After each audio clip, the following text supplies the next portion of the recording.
Halo sahabat sehat, perkenalkan saya Dr. Agung Zenti Wibowo dari Klinik Pratama Cita Sehat Jakarta Timur. Pada kesempatan kali ini kita akan membahas lebih banyak mengenai penyakit monkeypox atau mpox, mengenai jumlah pasien, vaksin, tanda dan gejala, dan juga cara pencegahan. Penyakit monkeypox ini atau mpox sebenarnya penyakit yang sudah ada sejak lama.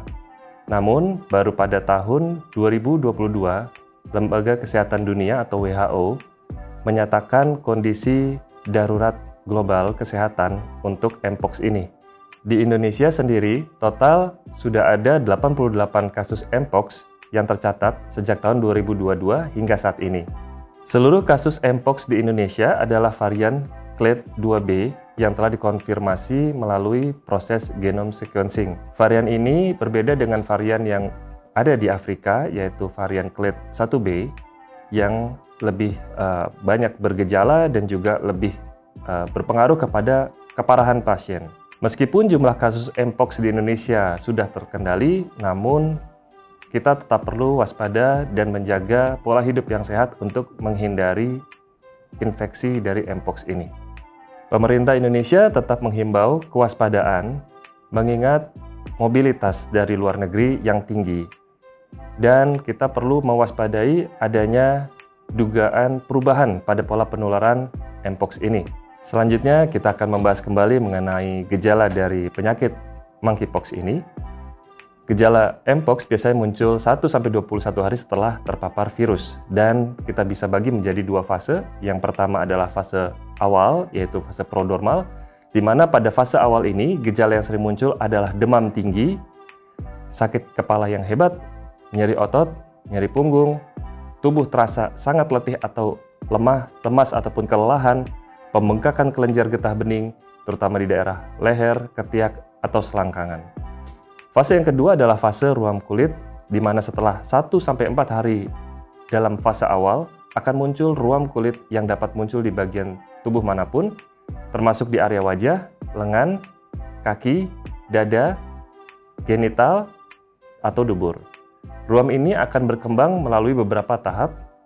Yang pertama akan muncul berupa bercak kemerahan, kemudian ada lepuhan berisi cairan, kemudian menjadi kropeng yang akhirnya mengelupas. Ruam ini dapat terasa gatal atau juga nyeri. Selain itu, dapat juga terjadi peningkatan produksi air liur dan gangguan pernafasan pada beberapa kasus. Gejala mpox umumnya lebih ringan dibandingkan cacar, namun dapat menyebabkan komplikasi serius pada orang-orang tertentu, yaitu orang dengan sistem kekebalan tubuh yang lemah. Gejala ini memang secara umum tampak tidak spesifik, tapi dari beberapa gejala tadi kita bisa pastikan jika misalkan muncul ruam pada kulit, maka jika ada risiko tinggi pada pasien, boleh dipastikan dengan diperiksakan ke dokter. Lalu bagaimana cara kita bisa mencegah penyebaran penyakit monkeypox ini di Indonesia? Ada beberapa cara yang bisa kita ambil untuk mencegah penyakit ini. Yang pertama adalah dengan melakukan vaksinasi, yaitu pada masyarakat yang berisiko tinggi untuk mendapatkan vaksinasi dari Dinas Kesehatan setempat. Kelompok risiko tinggi ini diantaranya adalah tenaga kesehatan dan kelompok-kelompok yang memang berisiko tinggi terkena mpox yang akan saya jelaskan lebih lanjut. Langkah selanjutnya adalah dengan menghindari kontak dekat. Kita perlu membatasi kontak dengan orang-orang yang sudah pasti terkonfirmasi ataupun dicurigai terinfeksi oleh mpox. Ini termasuk menghindari hubungan seksual dengan pasangan yang menunjukkan gejala mpox, seperti adanya ruam atau lesi pada kulit yang dicurigai. Kemudian kita perlu menerapkan protokol kesehatan dengan cara menggunakan masker medis jika merasa kurang sehat atau sedang berada di kerumunan ataupun keramaian orang. Jika muncul gejala seperti ruam atau demam, sebaiknya segera memeriksakan diri ke fasilitas kesehatan terdekat. Kemudian juga kita perlu menyebarkan informasi dan kesadaran mengenai tanda dan gejala penyakit mpox ini dan cara penularannya. Dengan demikian, masyarakat perlu paham betul apa itu penyakit mpox yang bisa menular melalui kontak langsung dengan lesi atau cairan tubuh dari individu yang terinfeksi, serta melalui hubungan seksual. Ada beberapa sumber yang mengatakan bahwa mpox juga bisa ditularkan melalui hewan yang terinfeksi. Maka jika memiliki hewan peliharaan yang kemungkinan terinfeksi, kita harus menghindari kontak dengan hewan tersebut. Kemudian kita pastikan ketika berada di tempat umum, kita hindari kegiatan yang tidak perlu di tempat yang berisiko tinggi. Misalkan berada di rumah sakit, ya, ataupun keramaian yang kita tidak tahu ada kasus Mpox di daerah tersebut sedang meningkat. Dengan melakukan beberapa langkah-langkah ini, diharapkan kita bisa mencegah penyebaran Mpox dan bisa dikendalikan dampaknya terhadap kesehatan masyarakat di lingkungan kita. Bahwa penyakit ini sedang meningkat, namun kita perlu tetap tenang karena penyebaran tidak seperti penyakit corona yang sangat mudah menyebar.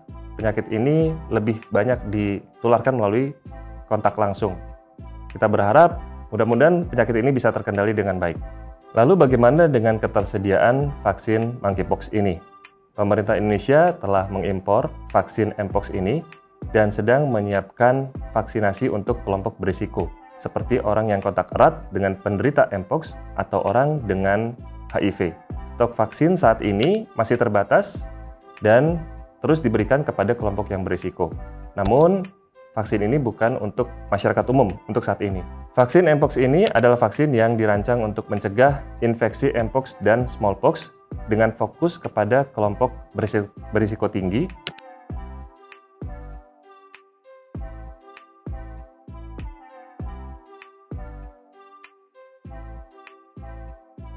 dan sedang dikembangkan dan digunakan di Indonesia serta beberapa negara lainnya. Selanjutnya saya akan menjelaskan kelompok rentan yang paling berisiko terkena monkeypox di Indonesia. Yang pertama, tentu saja kita mewaspadai penularan terhadap anak-anak. Karena daya tahan tubuh yang belum cukup baik, anak-anak bisa lebih rentan terkena gejala yang berat bila dibandingkan dengan pasien remaja ataupun dewasa. Anak-anak juga bisa mengalami komplikasi yang lebih serius jika terinfeksi. Oleh karena itu, kita mewaspadai jika ada penularan dan kelompok anak-anak ini yang perlu kita lindungi. Kemudian orang dengan gangguan sistem imun, yaitu individu yang memiliki kondisi medis yang melemah, dan sistem kekebalan tubuh ini juga memiliki risiko lebih tinggi untuk mengalami gejala yang berat dan komplikasi dari Mpox. Kemudian ibu hamil juga berisiko tinggi atas komplikasi yang bisa terjadi jika terinfeksi oleh Mpox. Infeksi ini juga bisa mempengaruhi kesehatan ibu dan bayi. Kelompok rentan lainnya, dan ini juga yang berisiko tinggi, adalah laki-laki yang berhubungan seks dengan laki-laki. Kelompok ini merupakan salah satu yang paling terpengaruh dari penyakit monkeypox ini, terutama mereka yang memiliki banyak pasangan seksual. Mereka yang memiliki risiko tinggi untuk terinfeksi Mpox ini perlu mendapatkan perhatian yang khusus. Kemudian tenaga kesehatan yang merawat pasien yang sudah terkonfirmasi Mpox berisiko tinggi untuk terpapar dari virus ini, terutama jika tidak menggunakan perlindungan medis yang memadai. Orang yang melakukan kontak erat dengan individu yang terinfeksi, ini juga perlu menjadi kewaspadaan. Siapapun yang memiliki kontak dekat dengan orang yang terkonfirmasi Mpox juga dalam kategori berisiko tinggi. Penting bagi kelompok-kelompok ini untuk meningkatkan kewaspadaan dan mengambil langkah-langkah pencegahan untuk mengurangi risiko penularan Mpox. Sebagai kesimpulan, penyakit monkeypox ini secara penyebaran lebih terbatas dan tidak seperti penyakit corona yang sebelumnya kita sudah kenal dan sudah kita lalui. Banyak masyarakat yang mungkin merasa khawatir secara berlebihan dan mungkin ada teringat dengan kondisi corona yang sudah sebelumnya. Namun, sebenarnya penyakit monkeypox ini penularannya terjadi pada kelompok berisiko tertentu yang terbatas. Meskipun demikian, kita tetap perlu menjaga kesehatan, pola hidup yang sehat, menghindari kontak erat, dan mengenali jika ada pasien ataupun kerabat kita yang memiliki tanda dan gejala dari Mpox. Sebaiknya periksakanlah kepada dokter dan tenaga kesehatan terdekat untuk bisa mendapatkan penanganan yang sesuai. Semoga kita semua terhindar dari penularan penyakit Mpox ini dan bisa tetap sehat selalu. Sekian info medis dari saya, semoga bisa bermanfaat. Salam hidup sehat dan sampai jumpa.